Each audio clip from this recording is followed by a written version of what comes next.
Alright, so got the shocks on. Oh shit.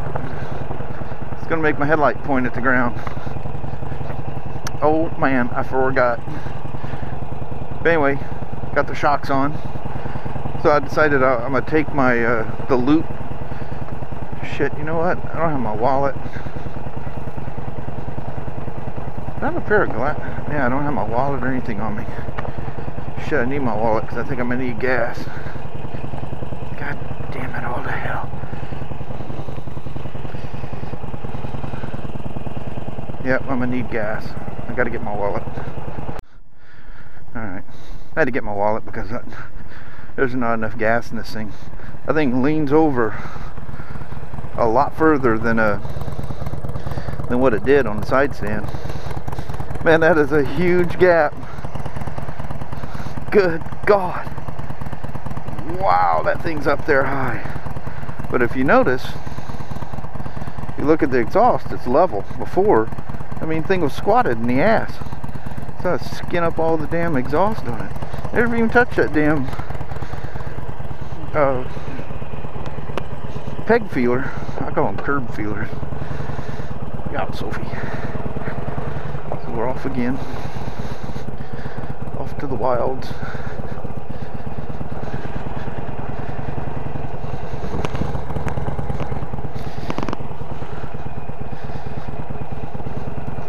I don't know if it's just hitting a progression in the springs.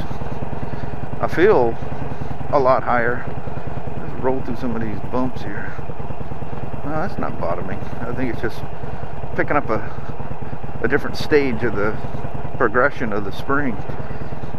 Oh man, it feels so much better. Well, my headlight really does point at the ground. We'll ride with the high on today.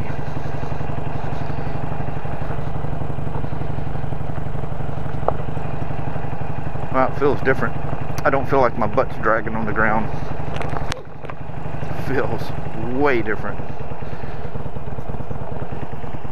So, a lot of guys are saying they're not changing the fork springs.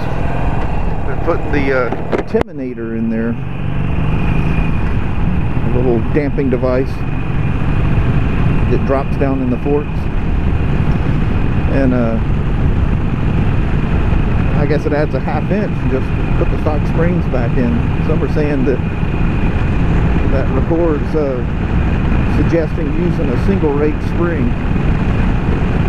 But the progressive springs were cheap, to me anyway, and work at a dealership. Not Harley, unfortunately.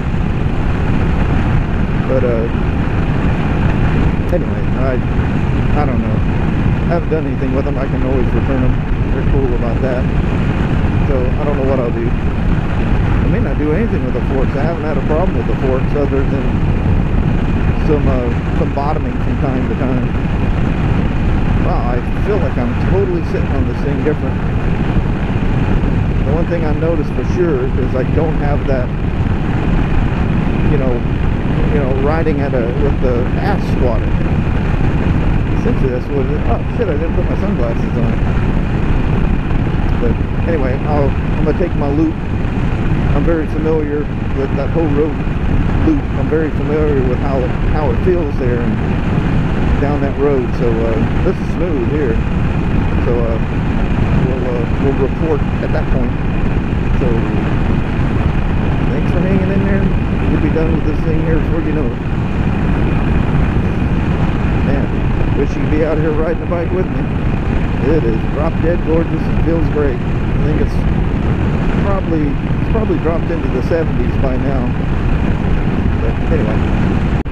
So initially I want to report, one, I've taken a couple of turns that when I take them, it absolutely, I can hit, it's a hard right followed by immediate hard left. It's pretty slow. It's like a, I don't know, 15, 20 mile an hour, even if you're booking through it. But it is full 90 degrees both ways. And I absolutely, without, I mean, any effort whatsoever, I can make the exhaust touch in the right and the peg touch in the left. And there's some pretty good chicken stripes on these tires because of the obvious reason of it. You know, you can't lean it over. You can tell by my voice that there's considerably more compression damping on these shocks. A lot more. That I'm not overly crazy about. But yeah, there's quite a bit of compression damping in. It could be the springs, you know, hitting an additional rate. Yeah, they don't bottom there. There's a couple of loops in that I can easily get them the stock ones to bottom. Take that, I don't know what it was, going 65 or 70 or something, but there's a couple of humps in that thing, and boom, boom. These feel a soft bottom, but these don't bottom. But I feel the road. I mean, I really feel the road. I mean, it's not, I don't think it's uncomfortable. Too hard to tell just yet.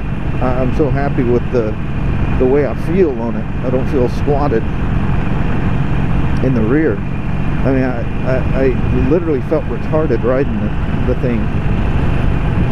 You know, if it wasn't a cool looking bike, you know, I would just be embarrassed almost. It's just so squatted in the back. And that's just a personal thing, you know. I don't want to get flamed here because I know that that's the first thing that most people do, you know, in the Euros. Yeah, man, it definitely, there's some serious compression damping. It's not adjustable, but you know, what do they have on them? 10-15 miles. They should soften up. Those 430s I had, I put 6,000 or 7,000 on them, and the only time they softened up was when you went for a long ride and the heat from the engine finally warmed the shocks up enough, and the fact that they were, you know, being worked out. There's my barn. Wildflowers all out there, the old wooden parts in the fence. I need to stop in people's house and see if they care if I walk around and take some photos of that thing. I love it when the sun gets to the point that it starts laying in the grass. Wildflowers.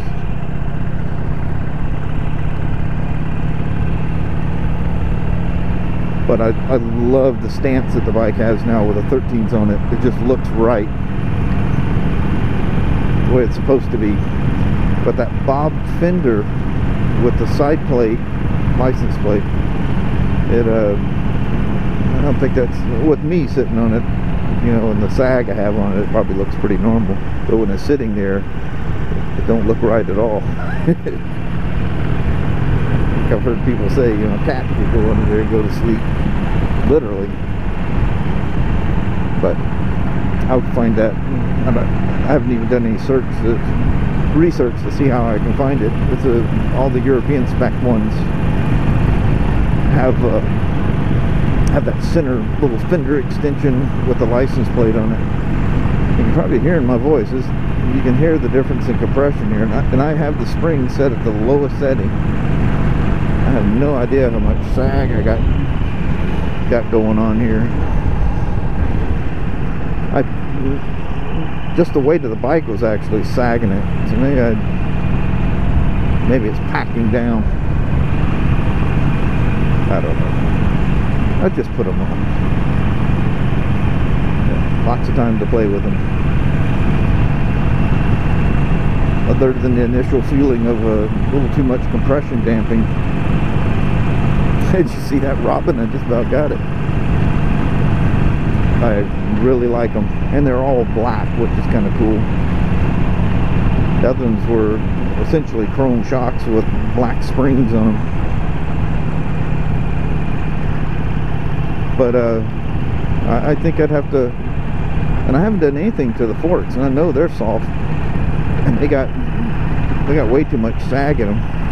A lot of times you see like right there, you see the boot rolled over the triple tree like this. They're pretty much riding bottom out, so they need to have something done to them. They're riding too low. Well, God damn, I'm gonna run out of side stand. This thing leans over a mile now. Do they make a different stand? I don't want to be goofing around with somebody welding an extension on or anything, because it's a pretty healthy stand. It's real choppy through here. The bigger stuff, it's absorbing really well. I do like that.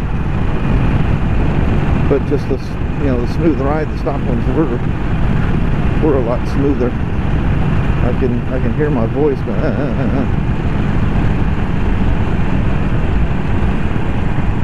But I do like the I do like the feeling that I don't have to worry about dragging pegs and mufflers. So I'm sure I will, with the forks setting low like they are. But I think those Intimidators is going to add a ½ inch of preload to the stock springs if I decide to go that route, and that should work. Hell, I could just put some ½ inch spacers in there and roll with that now.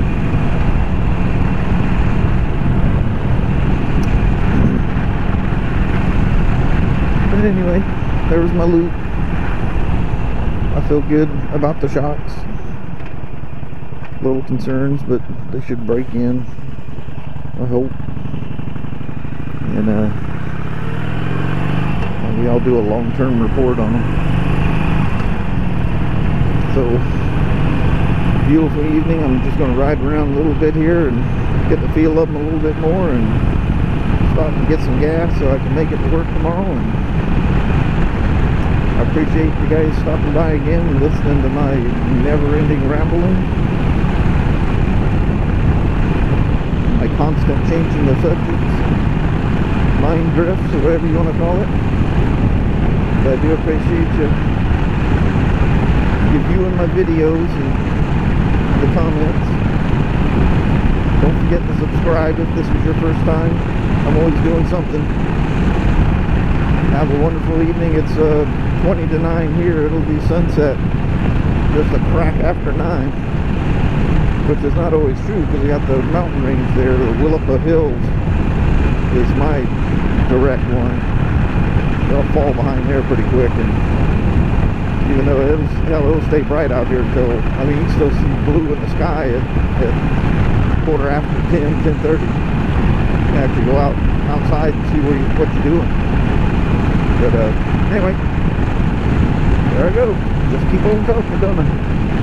So thanks again, and good night.